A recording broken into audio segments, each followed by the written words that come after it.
Welcome to the MPN Network podcast, a podcast that focuses on interviews from various creatives, musicians, and influencers.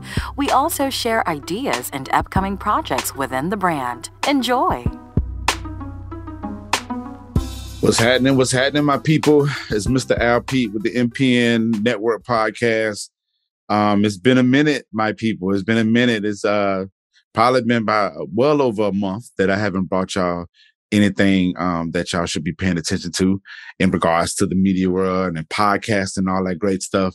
But I am back, BYKE for my Duval folks, back for the world. So we are here, and I want to interview a good brother that I've been following for a minute. I was thinking about this yesterday. I was like, I don't remember the first time I came across Afros and audio. All I know is I was intrigued when it happened. And I want to say it had to be well over a year ago. So I started following Afros and Audio, which is a community podcast network full of Black creators. They definitely, they are very, very in tune with the Black aspect of media. So I'm all about that. So I definitely wanted to interview the founder, Mr. Talib Jasir, the founder of podcast Afros and Audio and Afros and Audio Podcast Festival, the third annual action, man. So I definitely want to celebrate that, and we just want to talk with him, and we're on the line right now with him. So my brother, Mr. Talib, how are you today? Doing great, man. Thank you. Thank you for the introduction. Nah, no problem, man. No problem. Before we get into it, please make sure you swing by afrosandaudio.com. Check out all the great stuff that they got going on. During this process, I'm sure you'll be looking at the website, but definitely get your tickets if you're a podcaster, if you're in the production world, if you're in the various topics that I saw that they're going to be talking about, which is some great ones. We'll get into it in the interview, but make sure you get your tickets.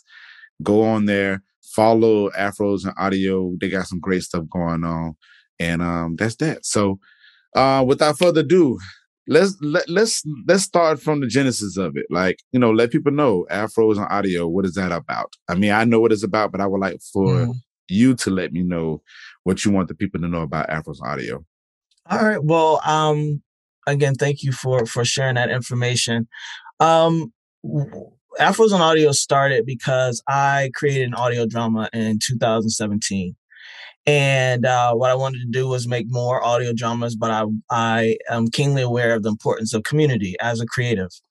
And so what I was looking for at the time was more community, more Black creatives that were creating audio dramas for me to connect with and learn from and grow with. Mm-hmm. At the time, it is not what it is now today, where we have much more Black creatives that are working in audio drama field. Back then, it was a few of us, and most of them were celebrities, and they were a few. We have Bronzeville by Lawrence Tate, Fruit by Issa Rae, and a few other independent projects that were out, but not seeing the success that they're seeing right now. All right. And so that was my initial reason for creating Afros and Audio. Afros and Audio is, synonymous. Afros, it's synonymous with Black folks. Audio is what we're doing here. And I wanted to make sure that in any way there wasn't any limits on what that title and that description meant for what we're doing, because not only is it for podcast creators, but it's also for audio professionals, because the podcast industry, while not new, is still a industry that's being established. And I wanted to make sure that we have a huge stake in how this industry is shaped and how it works for us, not only as creators, but as entrepreneurs for our own ownership. Very good, man. And how long was that? Well, when did it start? Because I know this is the third year of the festival. This is the third year. And the festival, the first year was 2009. So Afros and Audio brand has been around since 2017. Okay, gotcha. I'm sorry, 2018. Gotcha. But 2019 is when we had our first festival in Brooklyn, New York. And it was small and intimate and great. It was in person. And what we did there was prove that there's space for us, prove that there is a hunger for community. And especially when it comes to creatives who we typically work in silos, we typically feel unsupported, even though we've never requested support, in most instances. So this was an opportunity to say, listen, we can go further together in every way. And we don't have to continue to be in a space where we are scarce around the opportunities that are out there, especially if we start creating our own. And that's the opportunity here. It's 2021. We're all free people. We have access to resources, to funding. We have the knowledge. We have the skill sets. We have the intellect. We have the vision. We have everything we need to begin to really shape a world that we want to see, even beyond podcasting. That's just me as a person in general. So I just wanted us to stop waiting for opportunities that we could create ourselves. I wanted us to stop knocking on doors that were closed and built long without ever thinking about us knocking. I wanted us to begin to think different, and what better way to do so but an evolving industry, an evolving medium, right, to really shape this the way we want it to be. Yeah, totally agree with everything that you were saying, man. When it comes to Black creatives, for the most part, the people that I see that are doing great work, they're so resourceful, and mm-hmm. I want more of my people to understand how resourceful that they are within themselves, let Absolutely. Alone when they get around another creative to be able to build something like this. Mm-hmm. And especially in this media space, you know what I'm saying? I'm a communications major, definitely love media, and I just love how information is being shared. I like that. On top of music, I love it. So the media world, when it comes to African Americans, to me, it seemed like it was kind of like this, a small pool. But now that I came across Afros on audio and seeing more people like that, Black Pod Collective, those type of people, growing like that and understanding like, listen, man, we're resourceful, and we're intelligent, and we're smart, and to be able to step out and do those type of jobs is like very, very commendable, Thank you. Very commendable. Yeah. So let's get into the festival stuff, man. I had opportunity to attend last year. It was fun. I remember vividly. For some reason, I was in Walmart. I don't know why. I don't even shop at Walmart, but I was in Walmart finding something. Mm-hmm. And I was like, oh, I got to jump on to check it out or whatever. So I caught like the last bit of it, but it was definitely informative, man. And, we're in those times where COVID was rampant for sure. Mm-hmm. Still is to this day. Don't want to dismiss that. But the festival, man, like, before we get into all of it, the digital aspect of it, how important do you feel like that is to you and your brand? And I say that, I'll leave this in there because a lot of people feel like, okay, well, it needs to be in person. Like, people are so, in person is great. But there's there's like this enormous toolbox called digital marketing that exists, and we need to expand on that. Tell me how important that it is to you to use that, to do a festival like that, to do a festival in this magnitude, to use the digital world. Yeah, well, it wasn't something that I wanted, at all.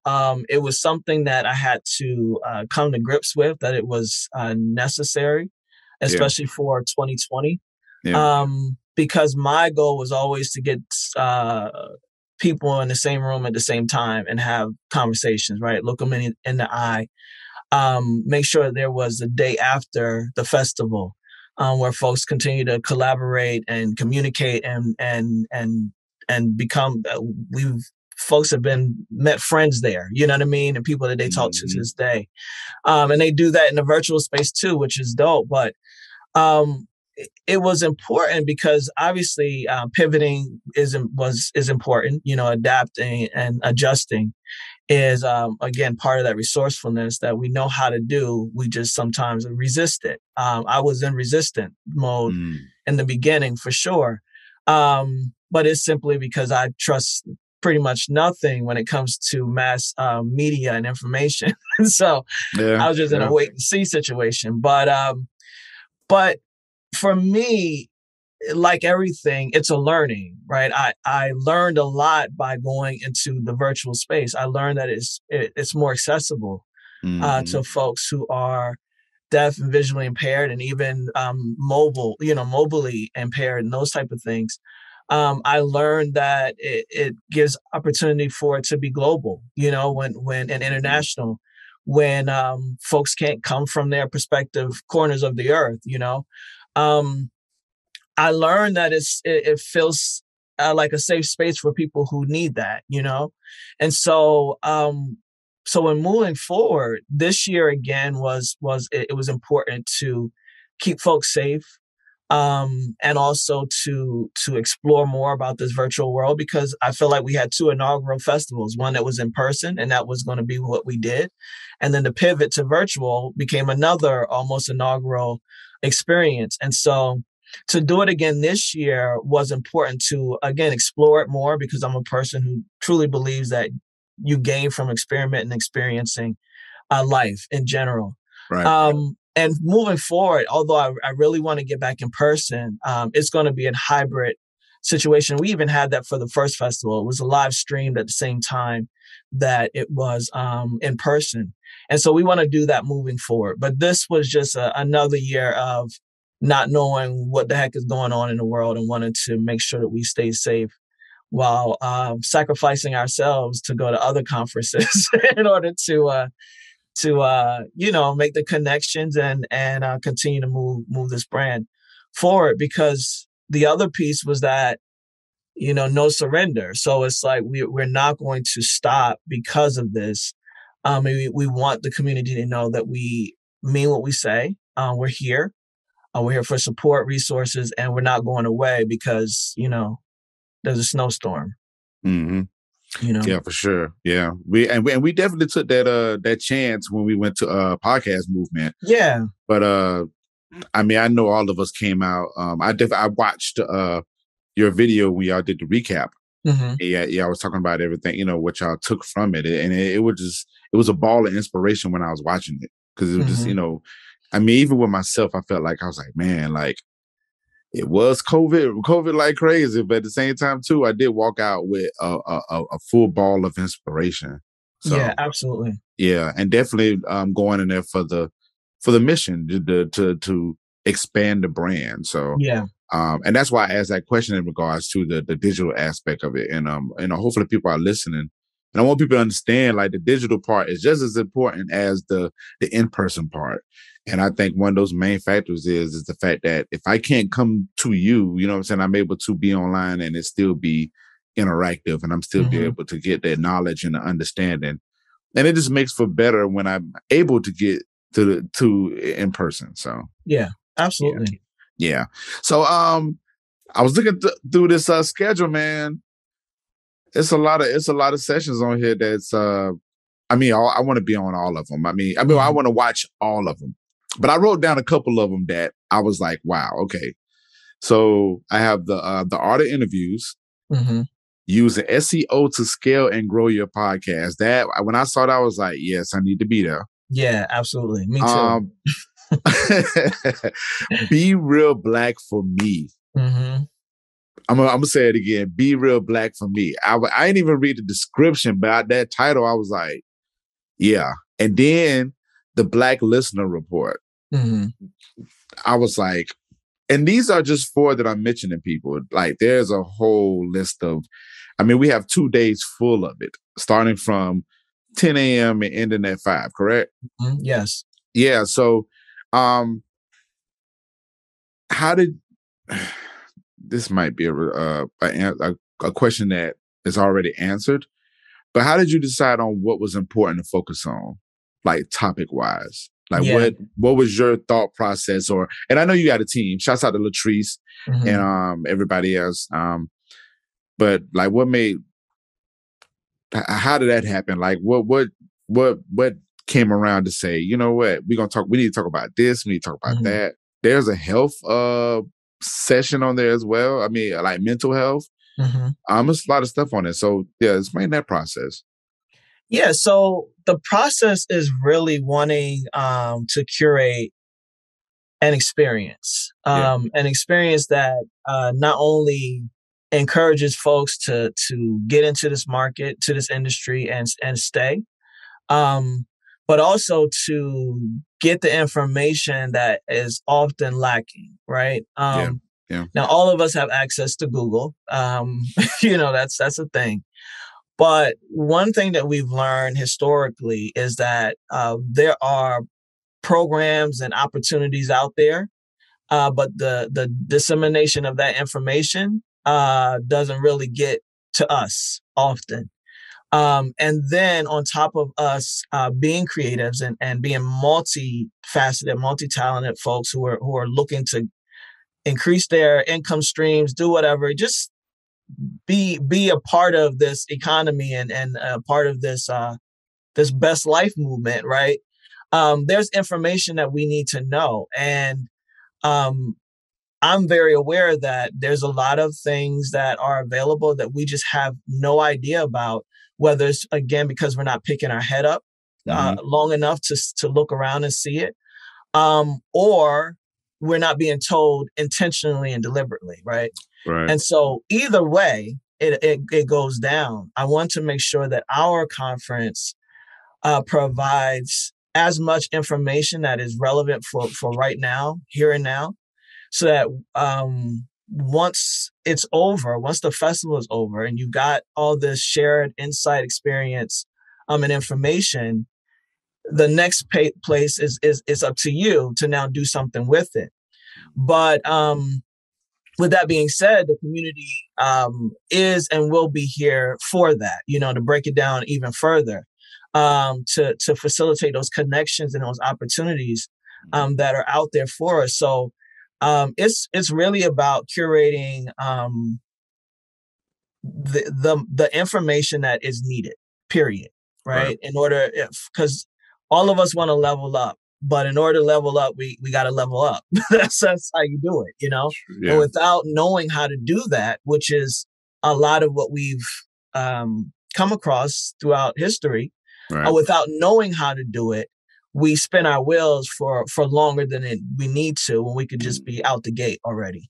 And so that's the focus here, is to be able to go out the gate already and not sit around and wait or hope that someone says, oh, here's an opportunity in your email.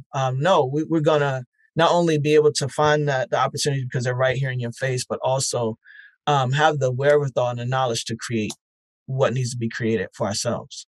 For sure. You're covering a lot, man, with this, for a person that's going to attend, they have, very great options to check out, man, and be able to get some information and run with it, basically. Yeah. And be a part of the community aspect of it. So, speakers, I see some notable names on them. I see E-Block Radio. He's speaking. I met him at podcast movement. Quincy. Quincy, very good brother. Nicole Walker, her name's been flying. Nicole Walker and Chris Hines, both of their names flying around like heavy, and been flying around for a minute. They're definitely respected in their groups or whatever. Are there any other speakers you would like to highlight? All of the speakers are highlighted because they're in the festival, right? Nicole is actually part of our team, so shout out to her. She's our sponsorship manager this year, but she's done amazing work, and so I appreciate her. And Chris has been down with us since the second festival, so this will be his second time speaking. But there are a few that are returning and a few that we're meeting for the first time. And for me, once you are a part of it, you family for life. You stuck with Sure. us unless you decide to go your own way. Right. You stuck with us, and so T with Queen and Jay, they're one of my favorite podcasters. And so they're doing one of our feature sessions, and they're returning from the in-person first conference where they were our keynotes. Twyla Dang of Matriarch Digital Media, who is just super dope. You have Danielle Jasir from Women of Color Podcasters, WOC. You have Gary Koichi, who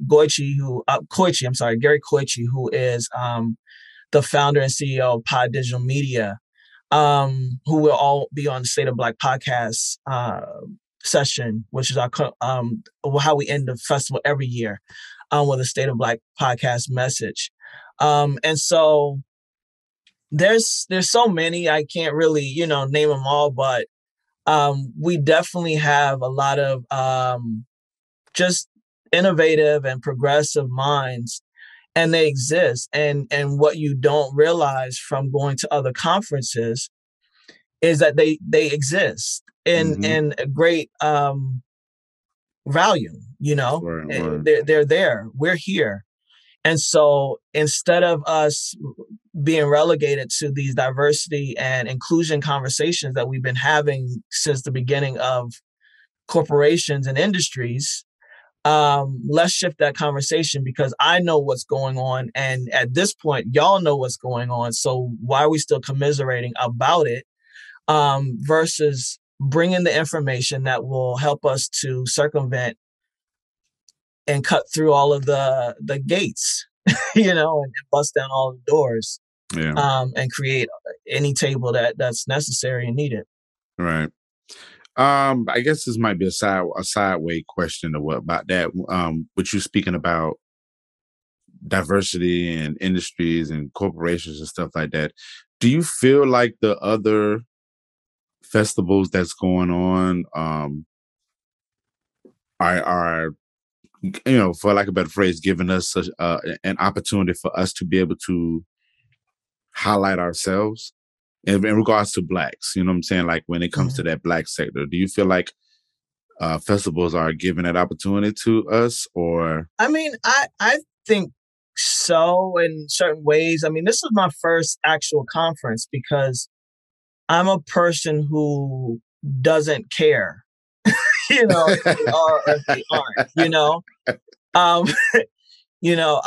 it's, for me, it's interesting that a lot of things are occurring here and now in 2021. It's just interesting. January 6th, Trump, things, anything that could be like, this reminds us of the 60s or the 50s is very interesting to me that it's still happening today, right?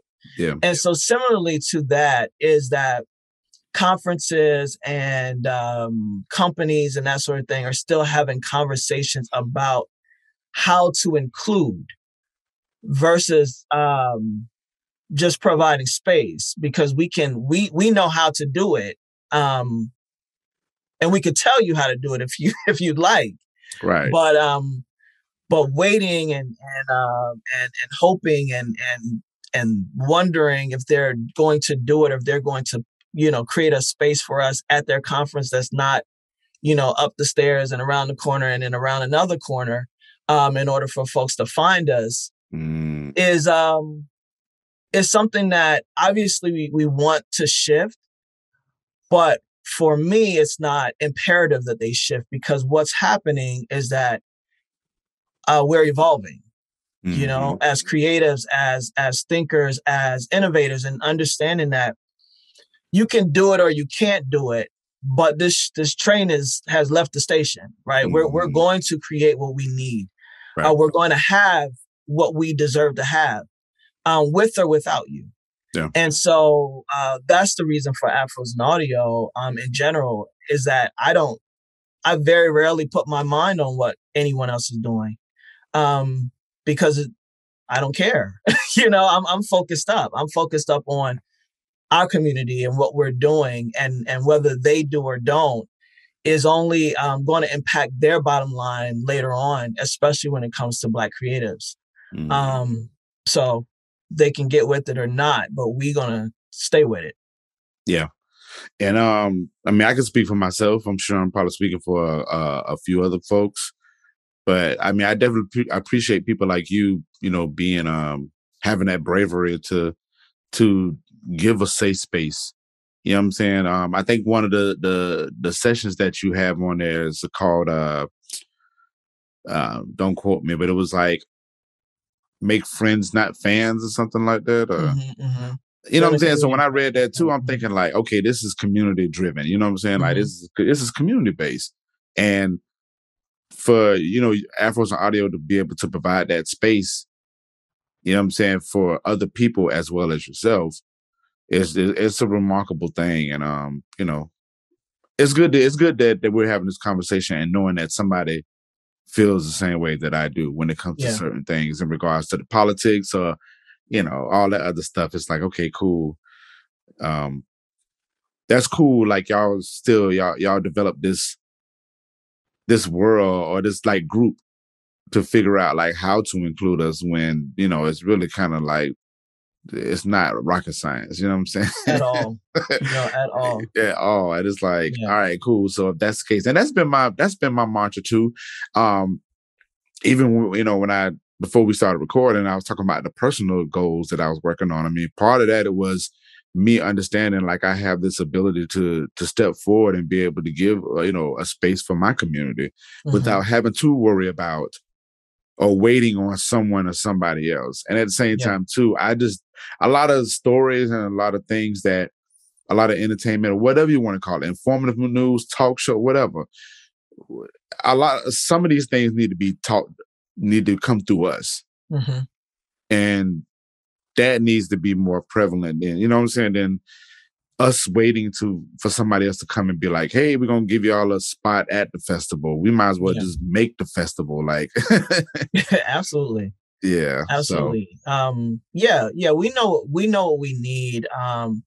We know what we're doing. And so it's about helping us to understand that, because there's a lot that goes in with us not believing ourselves, and not believing that we have everything we need, just looking to our left and our right to one another. And so, and that it can work.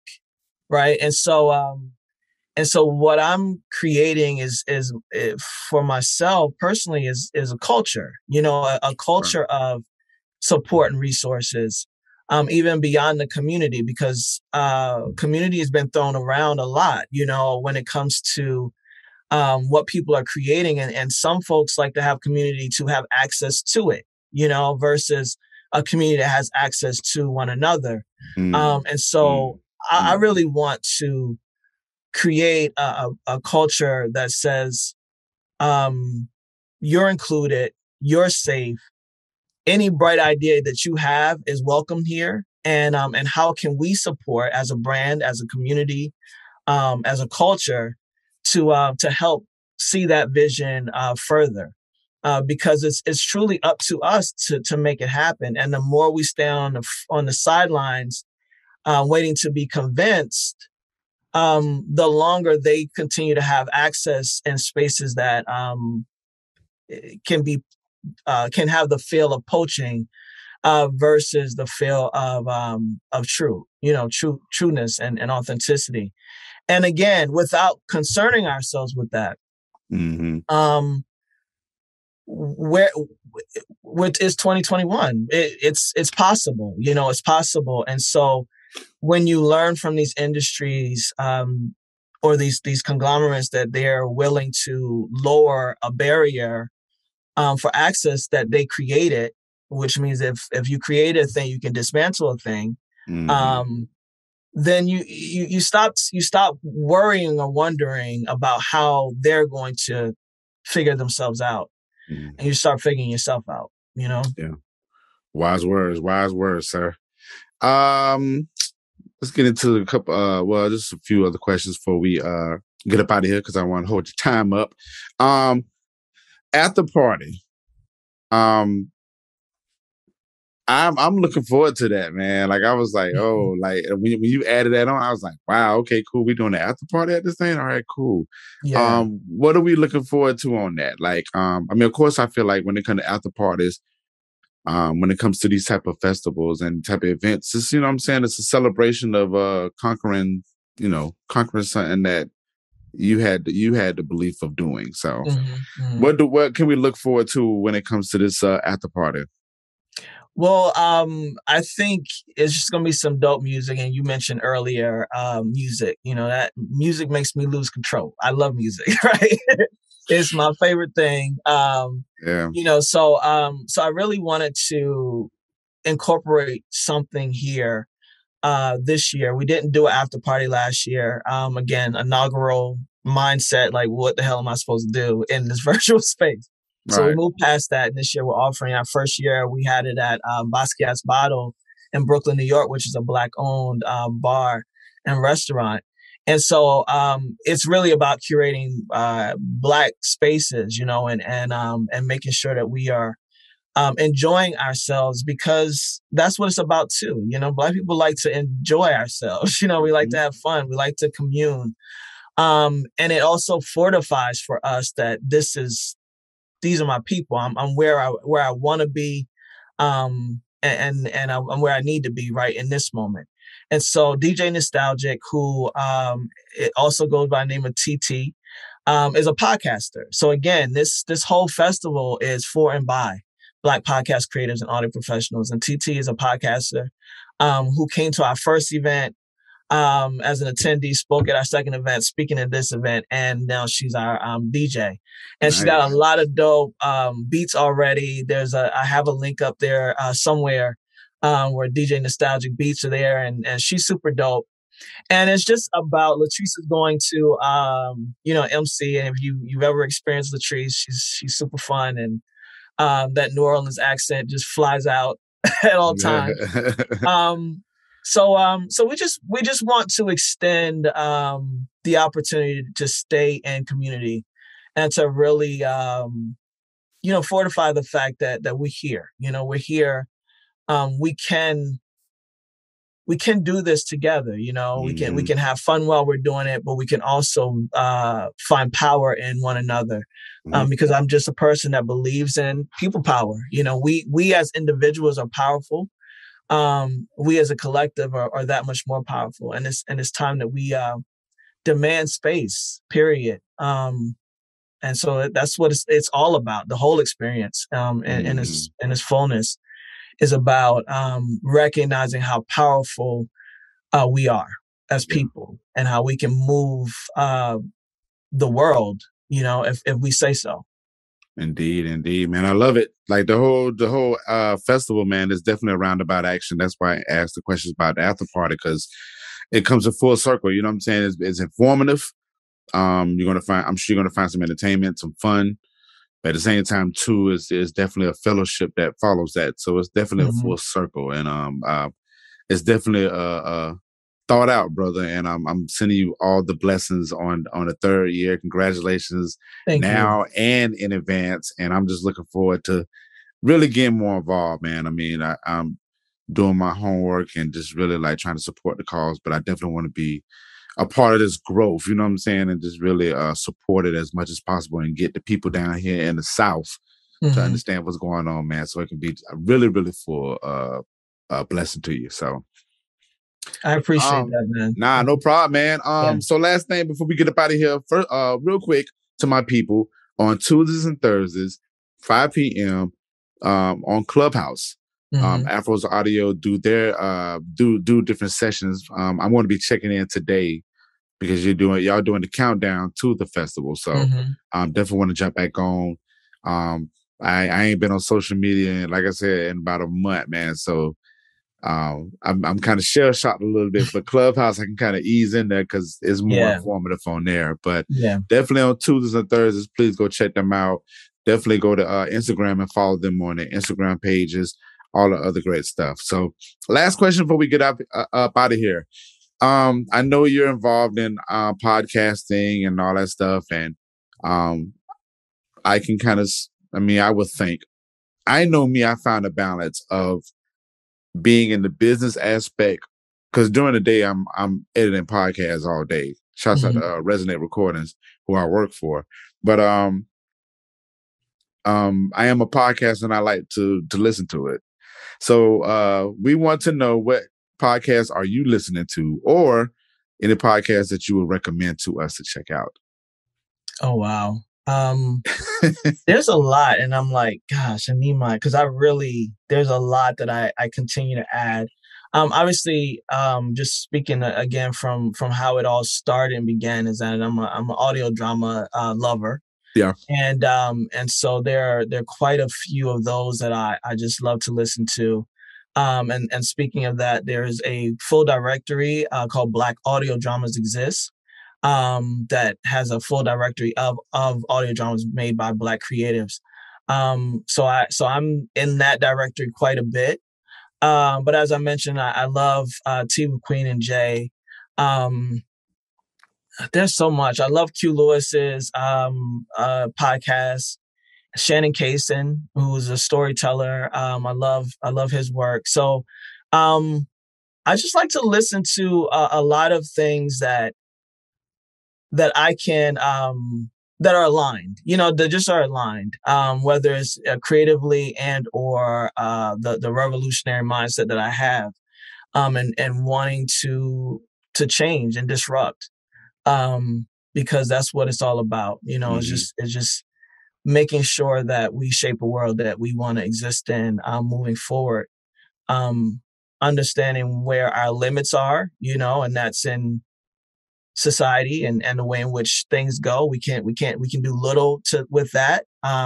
White folk on white folk, police going police, government's going government. But where do we where can we find ourselves creating our own legacies? And I consider podcasting a legacy, because we're recording our voices today. We're recording our experiences, our perspective. And for me, that's important. And even partnering with folks that can archive our voices and that sort of thing, that are Black. And I know of folks that do that.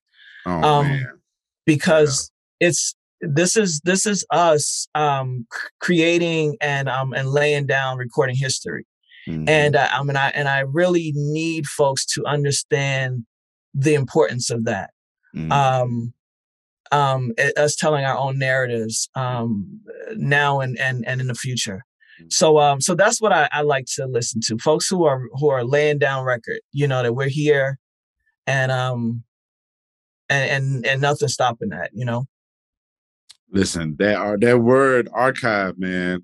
I really been on that archiving tip. Whoop, Jesus Christ! Sorry, y'all. It's a plane flying over my house, but yeah, the archiving aspect. I'm about to embark on that path, because I do feel like these things need to be reserved and really put, like it need to be ours. It need to be something that we really hold on to, and like it's history stuff. You know what I'm saying? It's stuff that needs to be carried on for years and years and years. And you said a good one on that archive action. So, and I was just having a conversation like yesterday about preserving history, regardless if it's written or audio. I want to get more into that, you know what I'm saying, and have everything that's original, and we be able to like have that for something that we can, that can take us for a couple of years or be passed on to other generations, et cetera, et cetera. So absolutely. And I definitely have a resource for you on that. Thank you so much, brother. Thank you so much. I need that, boy. Yeah, absolutely. So, understanding, because beyond this stuff for me, beyond the podcast industry, beyond even the festival, I'm a life coach. And so my whole thing is people and understanding our power, and understand our importance and how much value that we add, as Black folks, how much value we add. And it goes beyond the cliches, it's real. We really add value. We really change things once we're in it. We really make it look completely different once we have access to the game. And so if we can understand that today and moving forward in the future, sky is really the limit, and there aren't any limits that are there for us. But we have to be convinced of that, and so that's what I'm here for: is to work my hardest to convince us that it's possible. Yeah, I'm with it, brother. Definitely love it, man. So thank everybody for listening, man. Listen, Mr. Talib, thank you so much for taking time out to talk to us. Thank you, man. Definitely gonna be supporting from here on out, man. Looking forward to the 13th to the 14th. My peoples, please go to afrosandaudio.com, get more information on the podcast, the festival, Afros and Audio Festival. It's a lot of people on there that's going to be talking some great stuff. It's various topics, and then you have the after party. And this is 2 days worth of information. Even if you thinking about starting a podcast, or even thinking about getting into some form of audios, or if you're a producer, or if you're in the production area, or any type of thing, media, like all, these festivals are not geared just towards like, podcasters. I mean, it's something for everybody. Yeah. So I would definitely, advise that people go and check it out. So please go to afrosandaudio.com, check them out. Let the people know where they can find you at, man, outside of afrosandaudio.com. Well, Instagram, I'm under Coach_Talib. And everything else is just Afros and Audio, man. I live, eat, and breathe it right now. Listen, that branding that branding is in full effect, my brother. So I understand.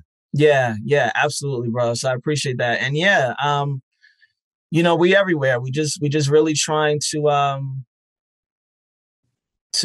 bring a full circle, and enterprise and entrepreneurship, because we got this, and it can look and feel exactly how we want it to look and feel. Yeah. And listen, they are enterprising, because I caught an article that they had on the Yahoo site. So I'm like, okay. Yeah. So they doing what they're supposed to do. So But anyway, MPN Network Podcast, thank y'all so much. Please, all the information will be in the show notes.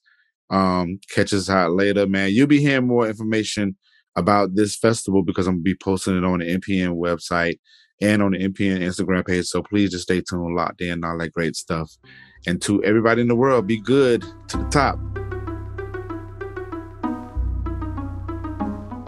Thank you for listening to the MPN Network podcast. We hope you enjoyed the show. Please visit our website at www.mpn-llc.com and follow us on our socials at MPN Management. Building but becoming to the top.